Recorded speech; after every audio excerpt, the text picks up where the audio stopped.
For centuries, Echo Peak was defined by a single, predictable phenomenon. If you stood at the edge of the valley and shouted, the geography returned your voice exactly 7 seconds later. This diagram illustrates the acoustic mechanics at play.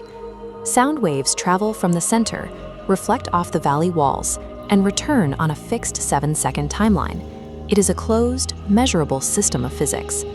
Expedition 31, a team of geologists, arrived at the peak to conduct standard surveys, treating the valley's famous acoustics as a stable baseline for their measurements.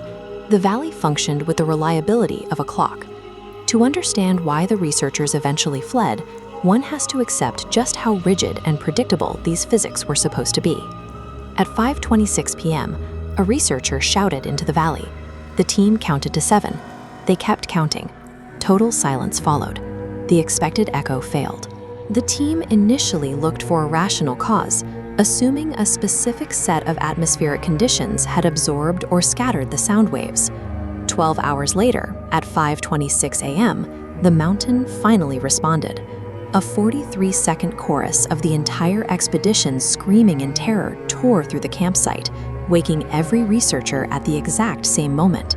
The mountain had captured the team's voices and played them back half a day later, using screams that the researchers hadn't actually uttered yet.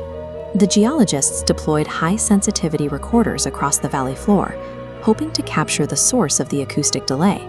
At sunset, the recorders picked up the expedition members' voices discussing a crack in the mountainside. The problem was that the researchers were still at camp, and no such crack had been found. The following morning, a landslide revealed a narrow fissure in the rock. It was located exactly where the recordings from the previous night placed it. The team entered the opening. For over an hour, they hiked down a steep, consistent incline, moving deeper into the bedrock. This diagram shows the spatial contradiction captured by their equipment. While the team physically walked down a slope, their GPS units recorded a rapid gain in elevation, spiking upward as if they were climbing toward the summit. Gravity pulled them downward, while their telemetry insisted they were rising. The tunnel had replaced the physical world with a space where a descent and an ascent were the same thing. The tunnel opened into a massive cavern built of polished black stone. The walls were smooth enough to act as a perfect acoustic mirror. When the expedition leader called out a greeting, the cave didn't echo. It responded with a question, asking, "Who's speaking?" Every flashlight died simultaneously.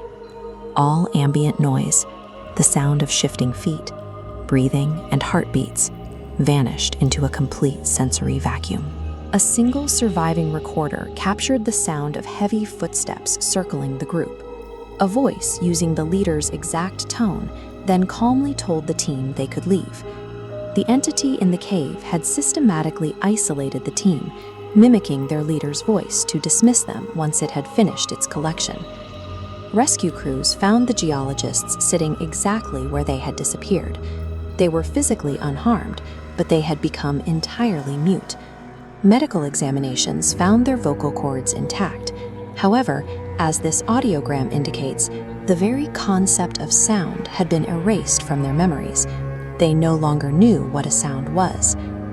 The government sealed the site, attributing the incident to toxic subterranean gases and using explosives to collapse the cave entrance.